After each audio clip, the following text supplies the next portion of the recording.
Good evening, everyone. My name is Erin Sepic, and I am a chiropractor and pediatric specialist here in Richmond, Vermont.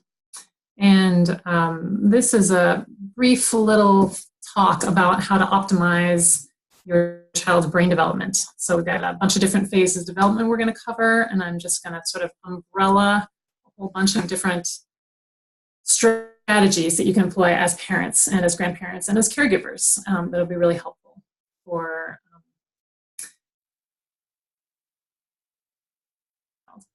So I'm going to go ahead and share my screen. Please go ahead and ask whatever questions you need. Dun, dun, dun. Wonderful.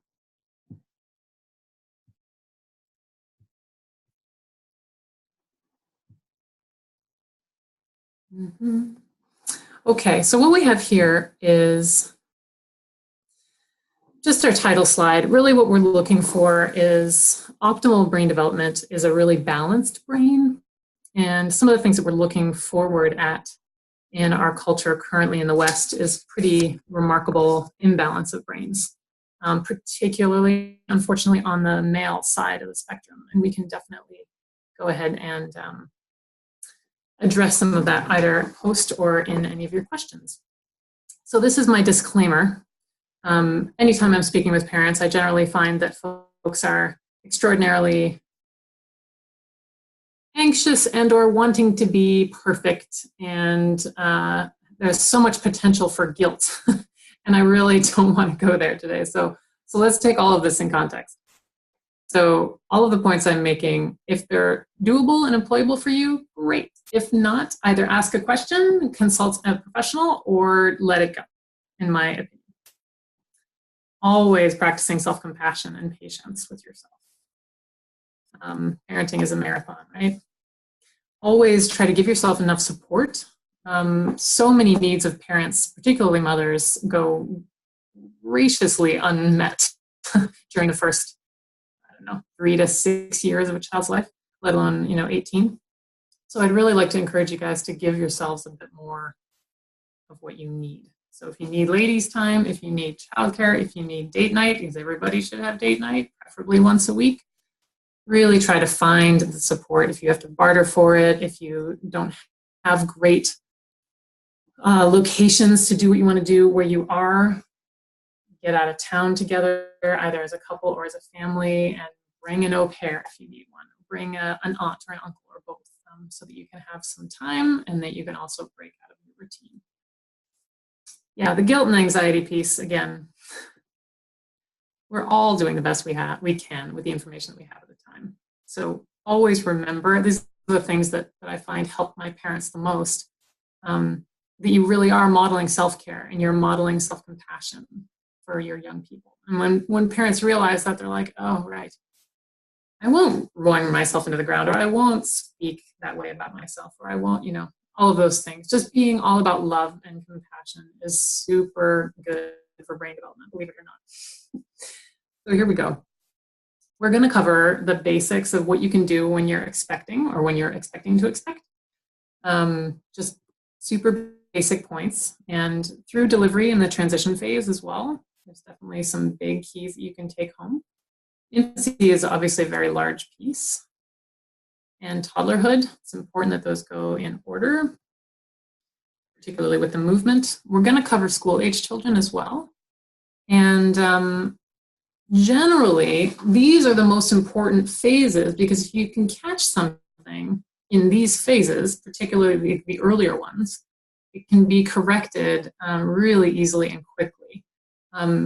There have been several pediatric cases that I've seen in the last year where I knew that something had happened at birth, and there was definitely a teenage person coming into the office, but I knew that this had been going on for long before whatever this injury was or whatever the symptom that had manifested, that there was a brain deficit that had just slipped by. Because a lot of us are really high functioning, and the more our kids are digitized and linear and left brain just box checking, the easier it is for some of this stuff to slip through the filter. So I'm going to teach you guys how to catch a bunch of these today. So prenatally, really what we want to do is focus on, there's a lot of research on this, and the Association of Pre and Perinatal Psychology and Health, APA, have access to a lot of their research. So please feel free to go ahead on their website and engage with them. And or if you're a professional, consider actually training with them, because they have an incredible amount of.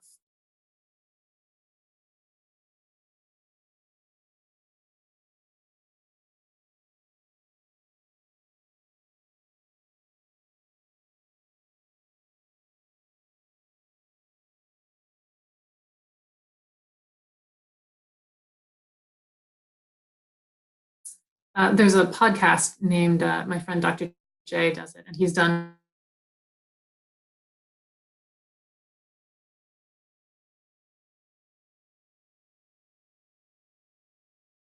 biology of belief. He's quite an industry maverick, as it were. The name of the podcast, I believe, is Happy Bellies, Healthy Babies. It might be that inverted, but it's a beautiful podcast. I highly recommend it, particularly for anyone in the prenatal phase of their child's development. The bonding is significant and measurable, and it's super fun to play with.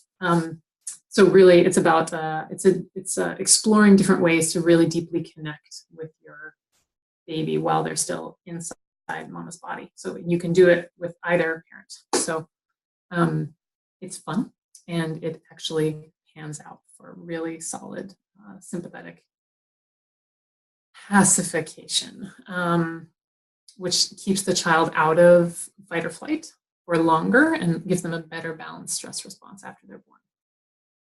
Generally speaking, to compare this on a very drastic scale, the adrenaline effects of a fetus, that in general, what the research says is, and I'm going extreme, of course, so we're talking Holocaust, we're talking genocide, super wartime places where moms were pregnant during that kind of fight or flight. Like, no, there's no other way to look at it. It is extreme survival. Those babies, because of that cortisol, in part, I would also argue there's a big energy piece to it as well. But those children are born as excellent survivors. They are very adept at keeping themselves okay. But those children are not able to easily connect with other children or parents or children of their own. So this is what we've generally found. So when we keep the mom happy, which doesn't mean, of course, that, that everything mom needs at every time, if they're being completely unreasonable, just goes. But my point being that really wanted to keep the stress response low. So as far as homeostasis goes, what I'm trying to say here is that you've got two options, right? We all have an inordinate amount of stress in this culture these days. I do meet moms sometimes who have more than enough money and time to rest and get massage and go to yoga and get acupuncture and chiropractic like every week, all the way through their pregnancy. And they've got in-laws nearby, and they've got friends, and they have an au pair that they're planning on hiring. Like, that will happen once every blue moon, but it does not happen normally. So we all have stress. We all have like the what ifs or how am I going to blank questions floating around in our heads. But the goal is to keep you, if this is your fight or flight all the way over here, what we want to do is give you tools, because the stress level will take you at least to here, right? If you're not good at managing it. But if we can get you tools and really build in habits into your day, whether it's little reminders on your phone, whether you're using a mindfulness app with headphones at the office or in the morning or while you're prenatal bonding or anything, what you want to do is bring that lever down towards more parasympathetics. So whatever, even if I just don't want women getting upset if they're in crazy stressful situations, like it totally happens. It's been happening for millennia, and we are amazing at growing beautiful babies. So what I want you to focus on is just that you can get yourself support in the form of a therapist, massage therapist, hypnotherapist. Friends go really long and far. Foot rubs, good food, proper sleep. But mindfulness practice goes a really long way. So giving yourself as much support as you can to help you mediate stress, because it's always going to be there, so that you can just stay somewhere in the middle, so that you're not oscillating like this. It's more like a little la la la. So that's what I mean by homeostasis, stress-wise. As far as movement goes during the prenatal phase, again, every now and then I'll have an ultra marathoner come in here, run a 30K when the child is a month old, which a 50K, which when I'm checking out as a chiropractor, when I am assessing that mom's pelvis and her whole system of ligaments and their tone, usually that's a very bad idea. But there have been times where I've been like, wow, no unplanned micturition, no trouble eliminating, I'm testing her core strength and everything, and it's remarkable. And some women can totally do that, but this is normal for them.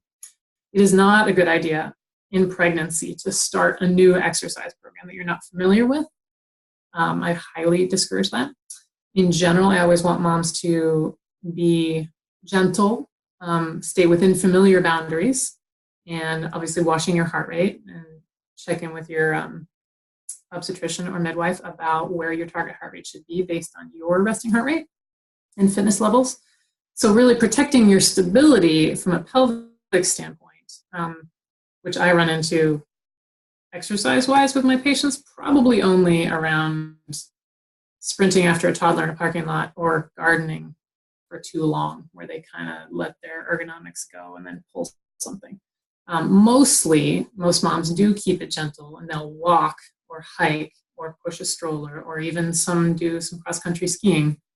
But you do want to move your body almost every day, gently, safely, and often. So that's really, really important part of keeping really healthy blood flow throughout your entire lower extremity as well as your belly, but also for your brain and for your stress control, and for all of the wonderful endorphins that it creates, which make pregnancy much easier. So through delivery, what we want to be talking about is what we were talking about with the spectrum. So if you have your sympathetics over here and you've got your parasympathetics here, this is your fight or flight, and this is your rest and digest. So your parasympathetics are your rest and digest, and labor and delivery actually happens in the parasympathetic part of the brain.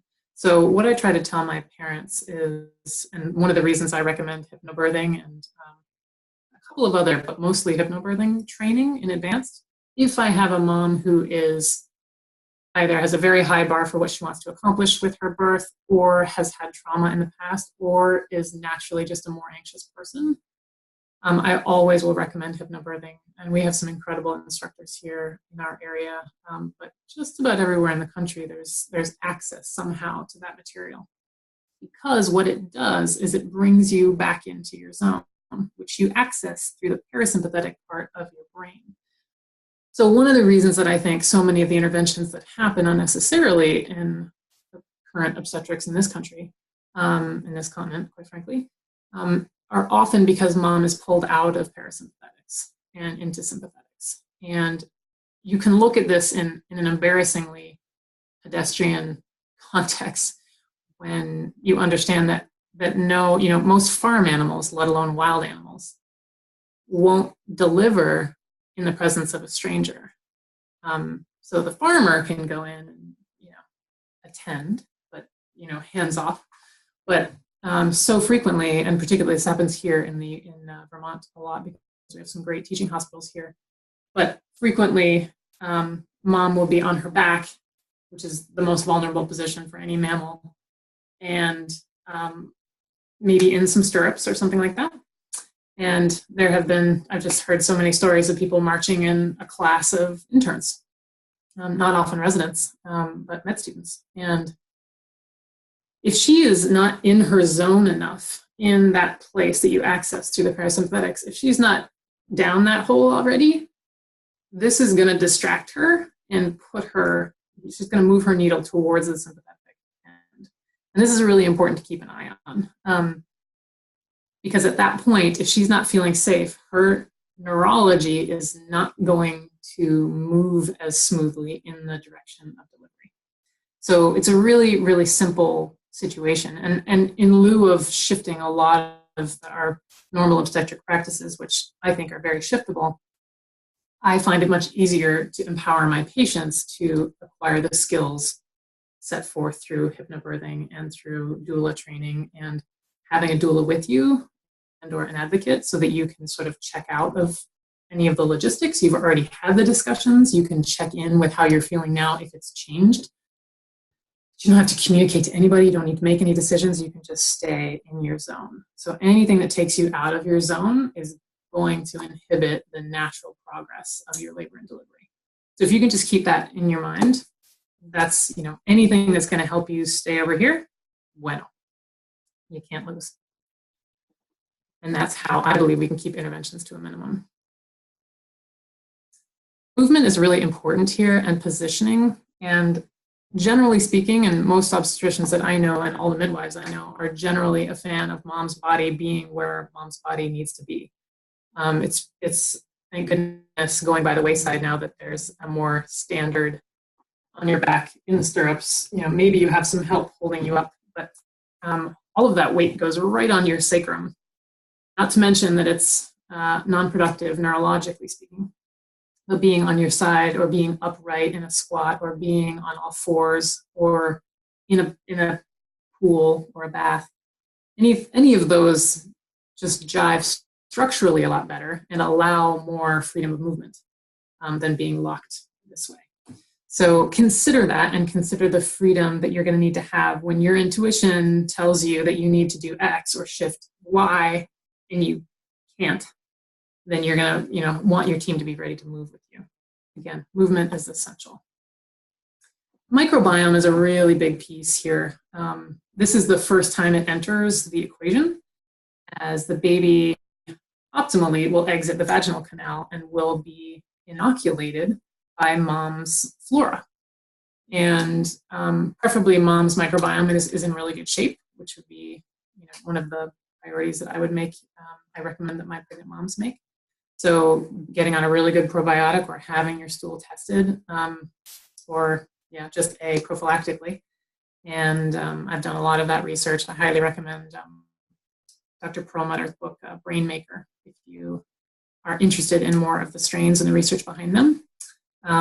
We have a Garden of Life Ultra that we use for moms, just to make sure that all that is in place. But in a suboptimal situation, or if anything goes a little bit wrong, or if you're, streppy pause. So often there is some antibiotics that get into mom's bloodstream, and those are, of course, also exposed to the fetus.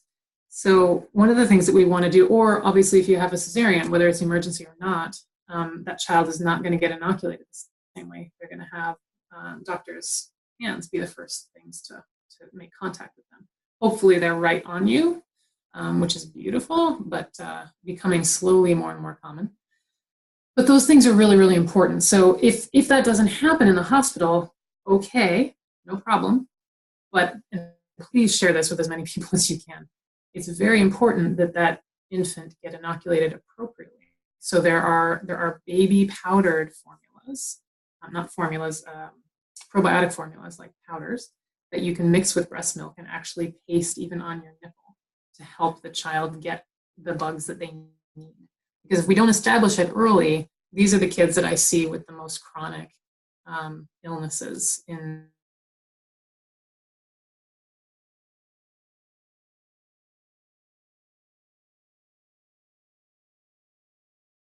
the same, antibiotics. This will come up again, and you guys can definitely let me know any questions that you have.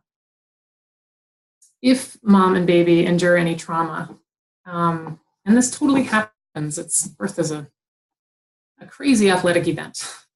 If the dyad endure trauma, if it's structural, so if the child was stuck for quite a long time, if they needed vacuum or forceps or emergency cesareans because of positioning, then I highly recommend seeing a specialized chiropractor, a DC, or a craniosacral therapist who specializes in infants. You'll notice that these children will usually show a limited range of motion in their head and neck, and they may cry a lot, seemingly for no reason. If there's no diaper, there's food's been taken care of, or child can't actually eat. They can't latch properly, or their jaw has been wedged or injured and they are not able to stick their tongue out appropriately, or can only turn to one breast, not the other. All of these are signs of relative structural trauma, so I would highly recommend this kind of care. If there was emotional trauma, if there was, a life-threatening emergency, et cetera, I highly recommend seeing a somatic therapist who specializes in trauma. And Shayna knows a lot about this and has studied extensively, so she can better refer you to local people. We both know some of the same folks. We definitely want mom and baby to recover quickly and fully, even from emotional trauma, because this, you just think, it's feelings. Are they okay? Great. But when you look at the same spectrum of sympathetics, some babies that I've seen and moms are so far over here into the sympathetics that their neurology shifts around this. So while their range of motion may be fine, they never endured any trauma, structurally speaking. If there was literally the hormones of shock running through their blood as they were both in danger at some point, that will absolutely affect their neurodevelopment. And that is very well played out in the research. So this is very important. It's a little bit like the mental health stigma that we're trying to upend as a culture right now, because emotional trauma, you can't really see it, and a lot of us devalue it, and there's a lot of shame around it in our culture for some reason. We need to ixnay that and just move forward. It's a significant entity, and it deserves the same degree of support. Unfortunately, our health insurance isn't really built around that, but sometimes that you can get that covered. So I highly recommend that if you're one of these people, or if you know one of these parents who's been through this, support them and validate them and encourage them to get some help. Okay, so on to our infancy. Just want a quick time check, make sure I'm doing okay. So now that your child's out of the body, everybody's hopefully doing okay. There's a whole bunch of little random box checks that you can do over the first 2 to 3 months. And preferably, of course, baseline would be that elimination is going great. I always tell my parents, we're like, when should I bring my baby in? And I'm like, should be checked relatively sometime in the first quarter. But, obviously if there's any problems with latching, if there's colic, if there's problems with elimination, or if they won't latch to either breast, if there's a range of motion problem, bring them in ASAP, no problem. So that's super basic. So elimination, eating, breathing, airways nice and clear and shouldn't be making much noise, except when maybe on the breast, and basic head range of motion. So if all of those are good, great. Go through, enjoy your first quarter, taking some care to slowly assess head control. So does this child, after the first few weeks, if not immediately, have relative control of their head? And they turn toward light sources, and once they do see you, do they converge on you? Do they visually recognize who you are? Probably the pull to sit test doesn't really hit the ground running until about 4, 5, 6 months. And it depends a little bit. I always give those children with enormous craniums. Some kids just have these noggins that are just, they may have decent control. They can execute their movements, but they're a little wobbly. And it's not necessary, if it's a totally proportioned child, that's fine. But some kids have these huge heads, and I'm not going to go getting all nervous that they have not perfect head control at 4 months. So all of this is on a bit of a spectrum. But the pull to sit test is actually a significant an easy test to do, and you can actually do this in your home. I should really be doing a lot more of it with workshops around the community and whatnot. As soon as I get out from under my caseload, I will do that. So what happens is that your clinician, preferably laying your baby on their back, is again after 4 months. By 6 months, it should definitely be a good test. What they do is they take your baby's hands and they'll slowly tip the child forward and up to a sit. And if their neck engages right away, as soon as you start to pull, great. And if it holds, no problem. But if the head doesn't engage as they go and start getting pulled up, so if you start to see this chin up or not even any activation at all, that's a significant red flag. And that's a great time to catch it because it's very workable at that point. But unfortunately, it takes another 6 to 8 years, but of the children who test poorly on that specific piece of exam, about 75% of those children, if not addressed, go on to develop some form of the autistic spectrum.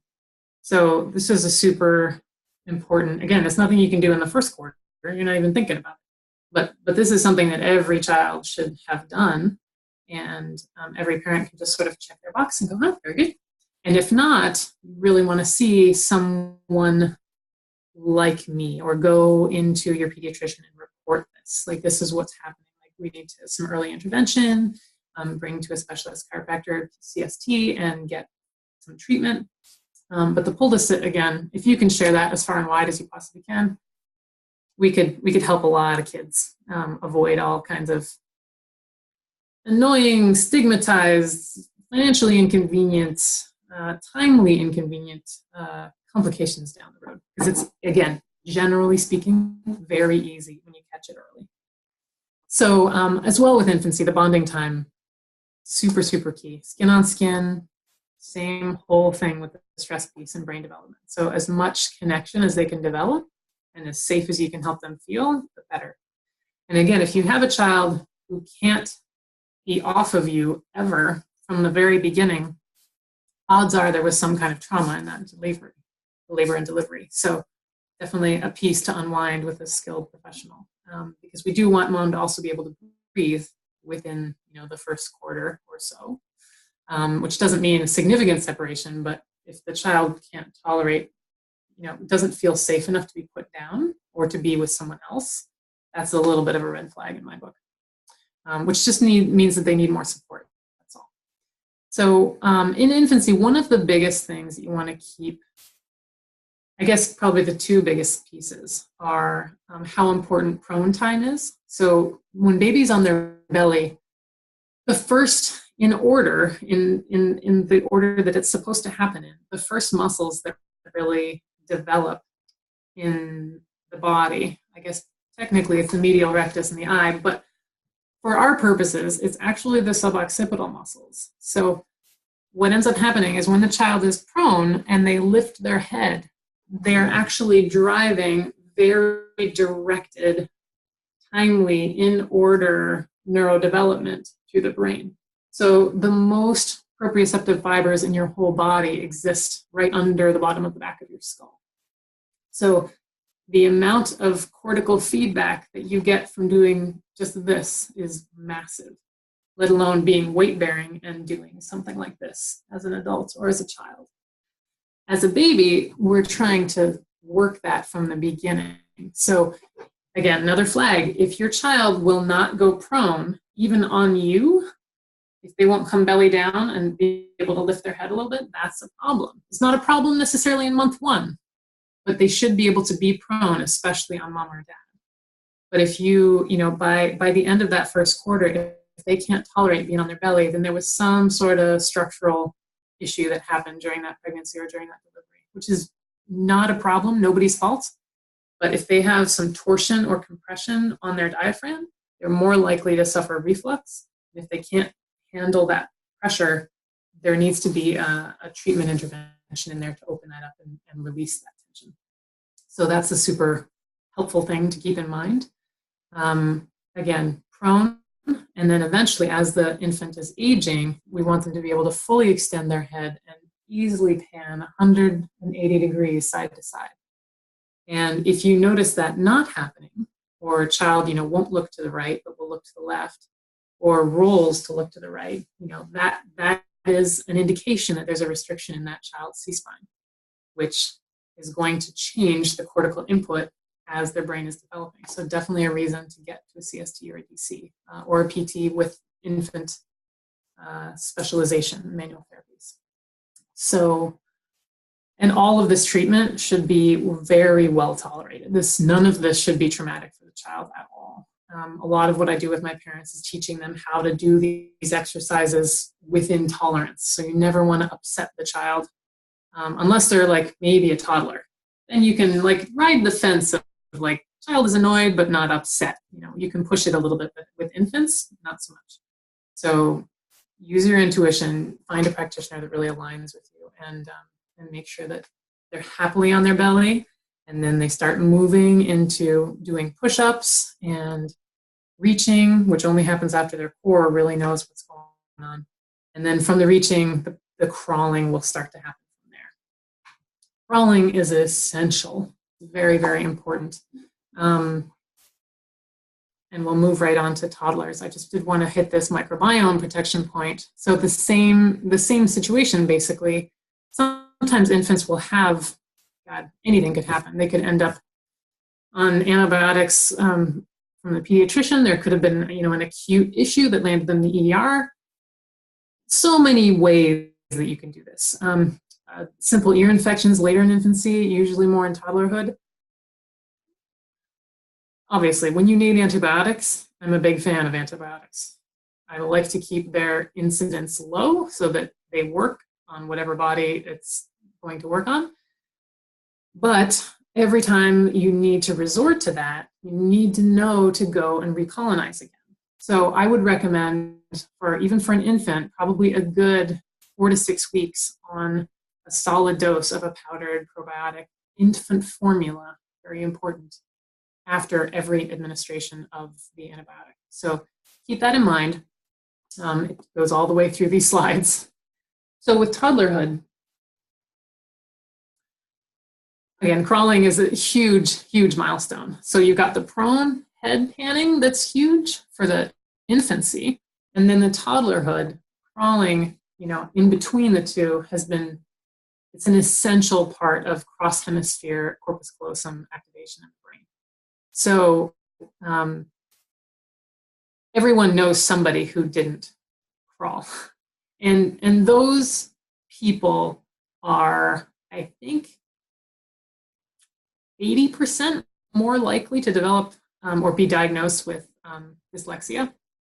And the reason is, particularly if they're boys, but even with girls, and for those of you who don't know that, the male brain has many more neurons than the female brain does, but the female brain's number of connections between those neurons dwarfs the male. So we are very strong in our corpus callosum, the part of our brain that speaks from left to right and back again, and boys not as much so. So they need the crawling and the cross crawl even more when they're developing than girls do. But again, it's a really good idea for all of us. So please gently support anyone that you know whose child is not, you know, who they're closing in on a year and they have not crawled yet and they're starting to threaten to walk. Big problem. Like, you can intervene there for just a couple of months and get the child crawling. And I've got tons of tips and tricks on how to do that, but it's really important to do it. So, and it can be a whole family game. We definitely want them crawling first, and then we want them pulling to stand on their own. And then they'll start walking along furniture and walls, and then they'll start toddling. So for children who don't crawl, or who are never prone, often if a child is never prone, they're going to have more trouble crawling. If that doesn't happen, often the parents will end up actually supporting the child to stand, and then once he or she is up, they can kind of start getting slowly core stable enough that they'll eventually end up walking. But the whole goal, while you can every now and then, the whole goal is to have their brain develop these movements and stabilities in order, in a very specific order. And that's how the brain is laid out, and it's how we want it wired. So help every now and then, absolutely, but they need to learn how to pull to stand, and they need to navigate these things on their own. It's a very important part of developing their brains.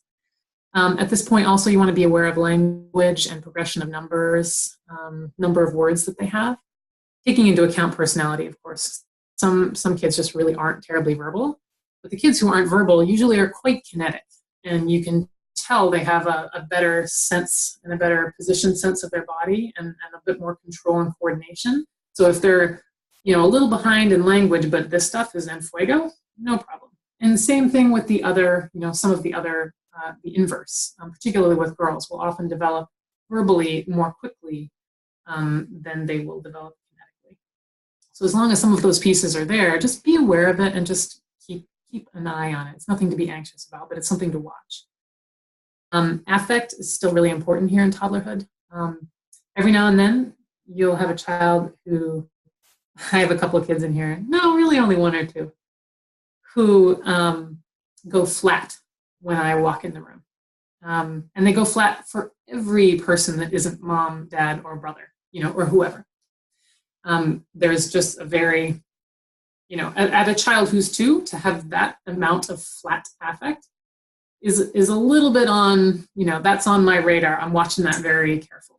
And I'm getting reports of mom of how many words. I'm watching and examining and playing games so that I can physically assess this person's coordination. But again, something else to keep in mind is the affect.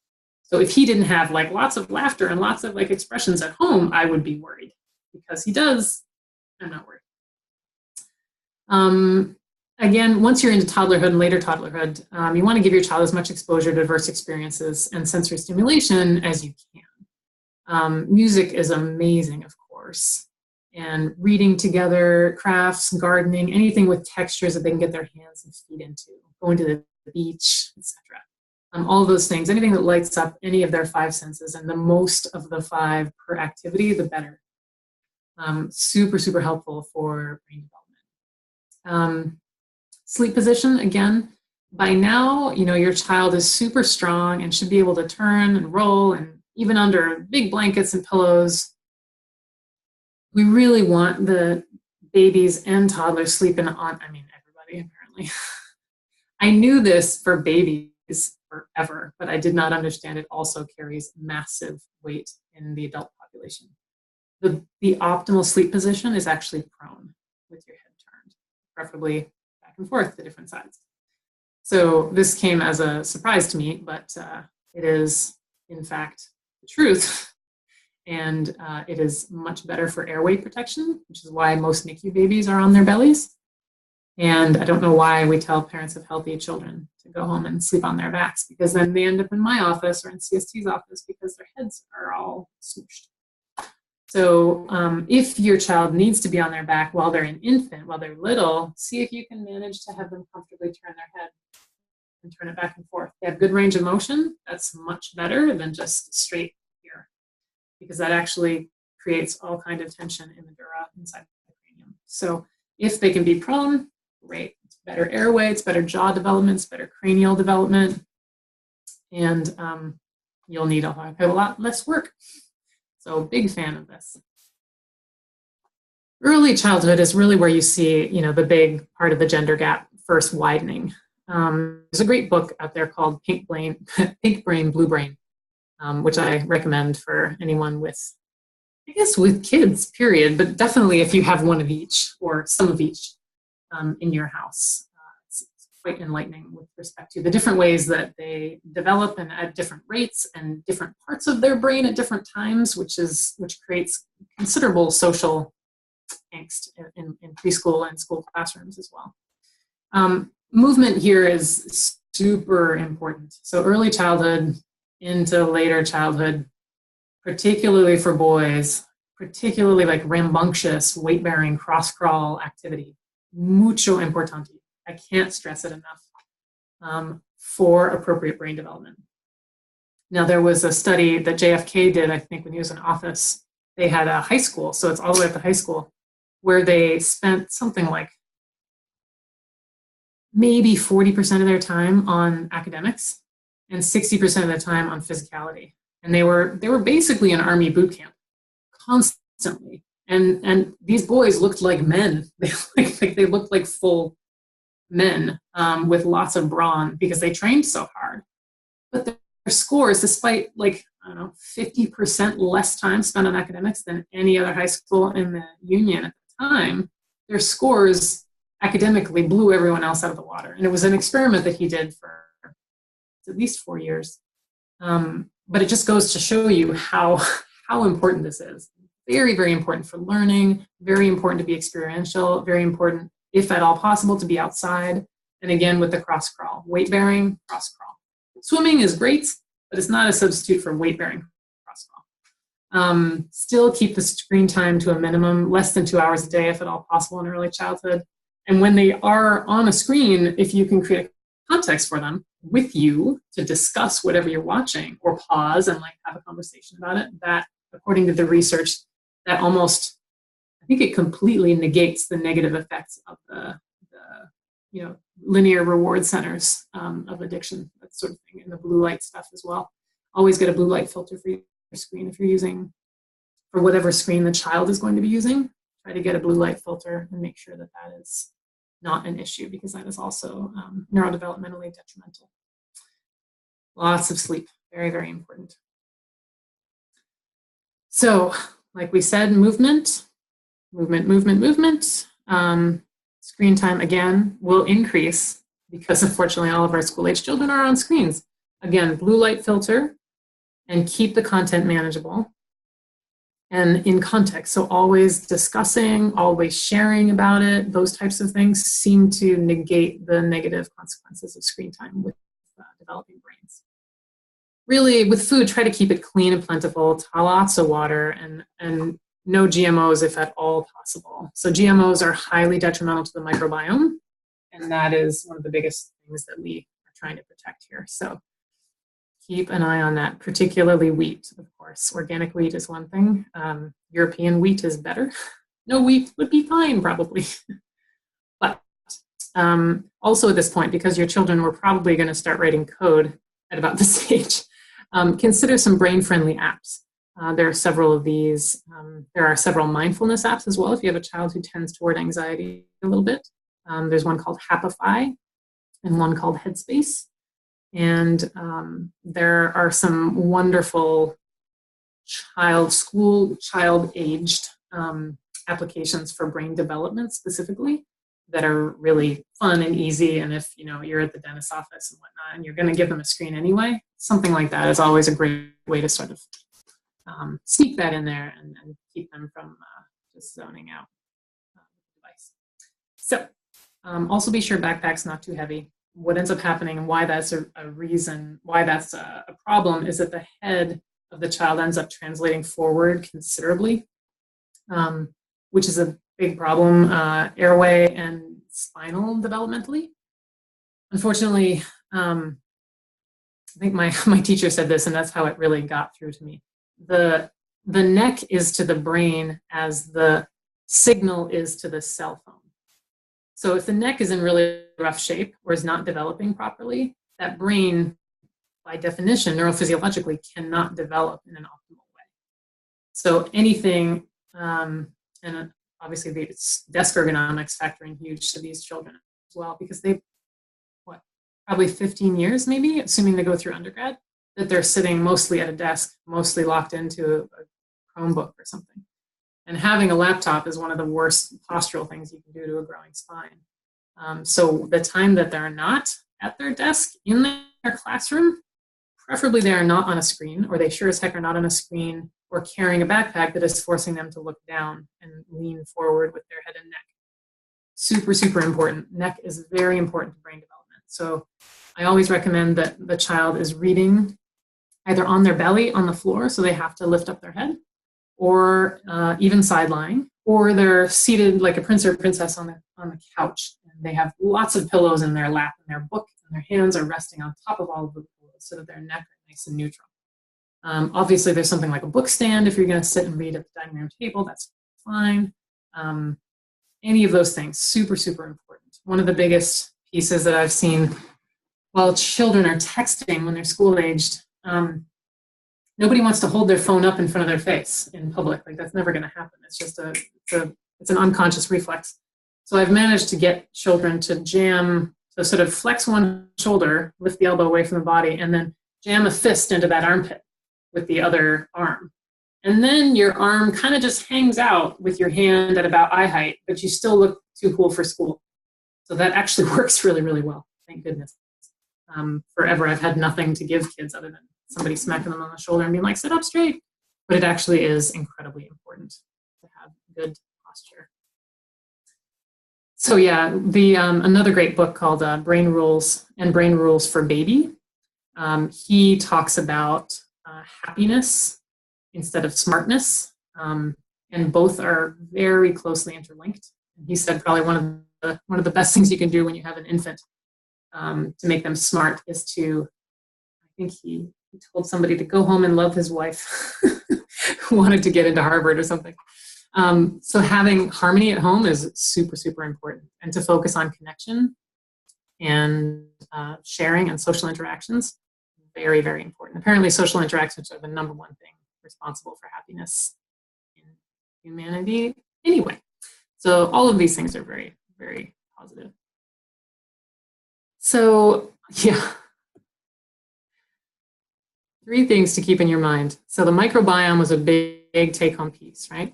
So we have to be aware of GMOs, we have to be aware of antibiotics, and be aware that in this country, if you're not going organic or non-GMO, our wheat supply is drenched in glyphosate or Roundup. So I would get off the gluten if you can't go GMO or organic, GMO-free. Those are your biggest 3 things. So your antibiotics, your GMOs, and your potentially your gluten, even beyond that. So very, very important.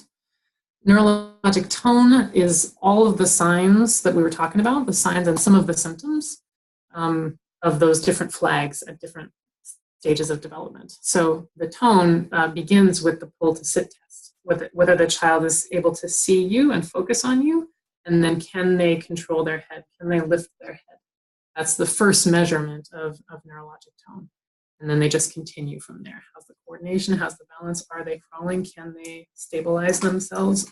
Are they now pulling? All of this stuff all is under that umbrella. And food, neurologic tone, of course, also, this is the kind of thing that happens after a child gets a concussion. So the neurologic tone will decrease significantly, and that's measurable. One of the things that I wanted to throw in here before we finish is to make sure that if you have a child athlete, it's a great idea to do a SCAT test as a baseline when your child is, everything's cool, no problems at all. Whether they're in late middle school or whether they're in high school, or you could even do one every year. But to have a baseline is one of the only ways that some of those cognitive tests actually carry water. So if you don't have a baseline and then your child gets a concussion at a soccer game, and you're trying to, your healthcare team is trying to measure when they're really okay to go back, this is a test that can really help them decide that, because it helps with figuring out where the neurologic tone is, because they can measure so many more things cognitively than you can in the toddler and infant stages. So having a baseline, super, super important. Also,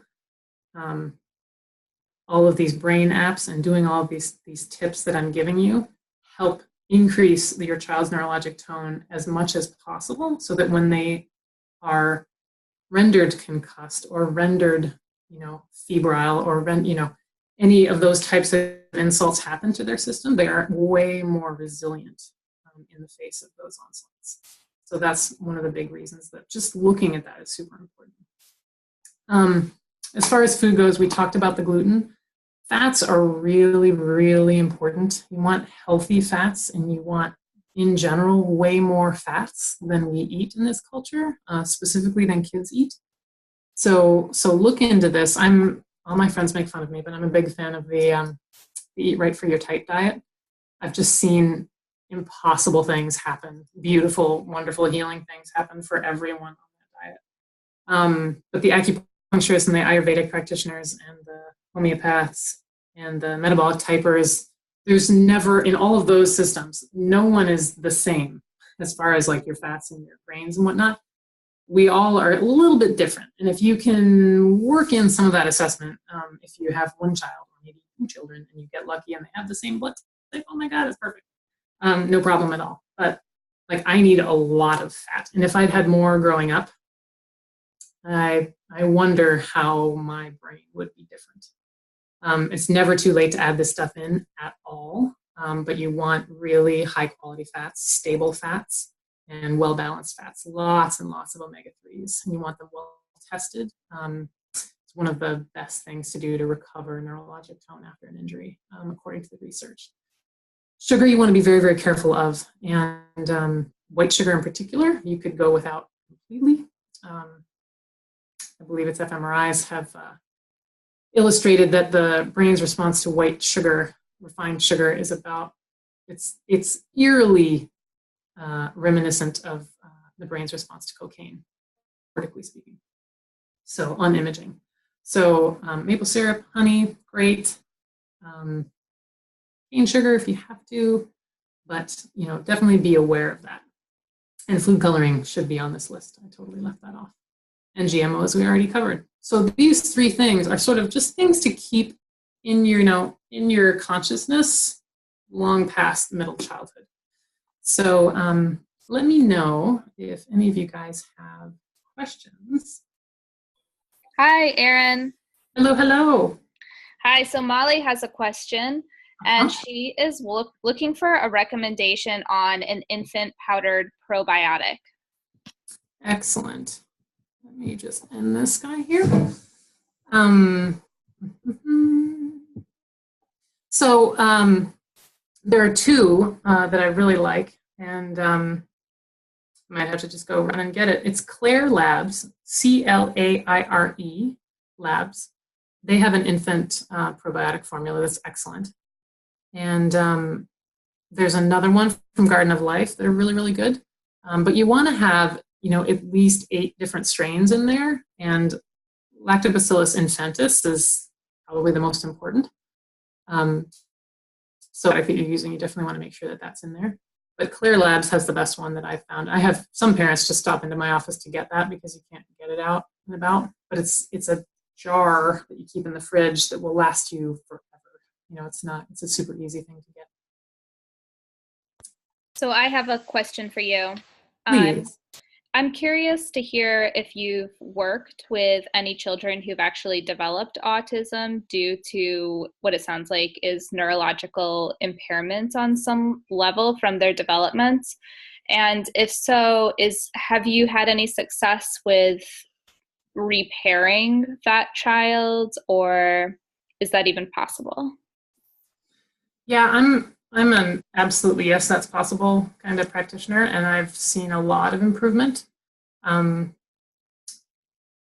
suppose environmental toxins would have been something to throw in there on the neurologic tone, but maybe we could do another session on something like that. Yes, I do have improvements.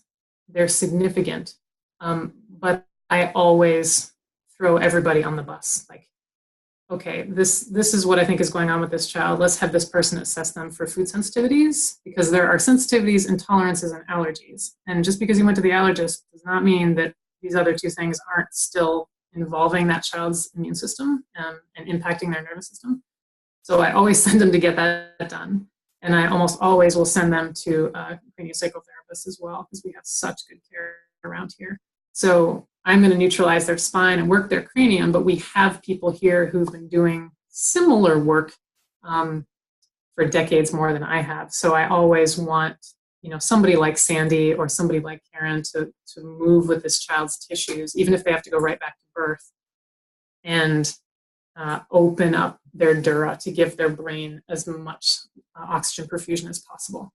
So even though I'm really confident in my skill set, I just, if that was my child, I would want everyone in there. I want biochemistry. I want environmental toxins eliminated. I want chelation therapy. I want CST. I want chiropractic. And what I have seen, even when they come in as teenagers, and it takes me an hour to figure out why this baby was hypoxic. Okay, so he's 15 now and came in for tonal issues, like his legs are really tight. That's not what's going on here. This was a hypoxia issue when this child was an infant. And even then, when he's like 15 years old, the improvement remarkable. And, everyone notices. So yes, like absolutely. It's really helpful to have a chiropractor who does functional neurology. or I think some physical therapists are doing it as well. But it's there's neurological rehab and exercises that we do and that we make sure that are done at home. It's not just adjusting in the office. Hopefully I answered that question. Yeah.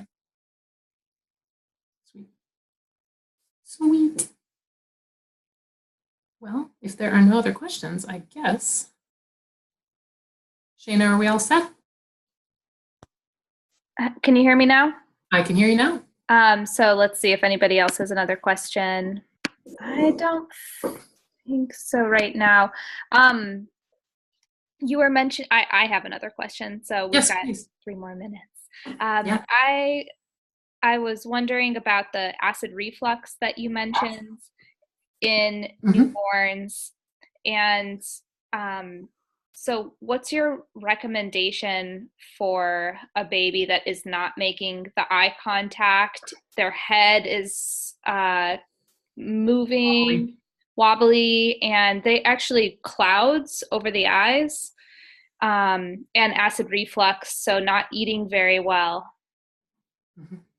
Yeah, that child needs to be treated. That's a low tone child. So that's one of those babies that you probably would do that pull to sit test. And you'd stop the test as soon as their head lags. You don't pull them all the way up like this. But as soon as they don't engage, like that's a failed test. We don't want to crank on them. But that's a child who needs some cortical input. So there probably is a little bit of a head tilt you might notice on this child, even though they're wobbly. I would expect that there was some kind of trauma with that birth, possibly some traction in order to exit the baby. Yeah, that's the kind of baby that does super, super well under care. And I don't see babies for that long, but right away their C-spine needs to be cleared.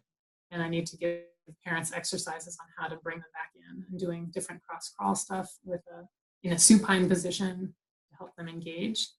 And then really giving them reasons very gently, starting, because if the child can't actually,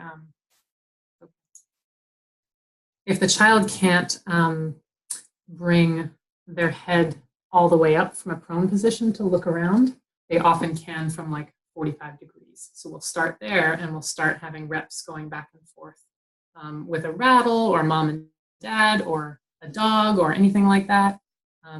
Usually a little sibling really helps. So we just want to get that going as quickly as we can. But that's a perfect candidate for work like this.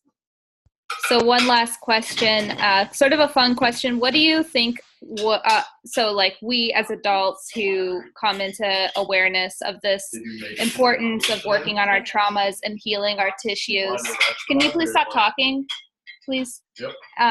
So how do you see the future evolving of the human race, really, for people who start to address trauma right sort of at the onset of trauma? Like, what do you think will be the difference and the change that can happen and occur in this world? It's a giant question. I think destigmatizing trauma is validating and praising the vulnerability that is necessary and the courage, given the vulnerability to move forward into that kind of work, is super, super important. And I think women are naturally better at it than men. And I think a lot of men need a lot of support and validation into moving into those pieces. It can only make the world better. It can only make us more connected, because we can't connect or really care for other people if we're not connected with ourselves. And we can't be deeply connected to ourselves if we're not looking at our trauma or we haven't resolved some of those pieces. So we're just a lot more triggerable because some of that fight or flight is still in there. So as we can move through that, we can just be so much more compassionate and loving, kind, right? It's only going to be good. Wonderful. So thank you so much, Dr. Erin Sepic. Sepic or Sepic? Sepic. Sepic, for joining us. And Erin can be found at her practice. It's called Synergic Health. She's located in Richmond and Shelburne, and we do hope to see her at Birth Love Family on LunaSpeaks again. So thank you so much. Thank you so much for having me. I appreciate it. Bye. Have a good night. Bye-bye.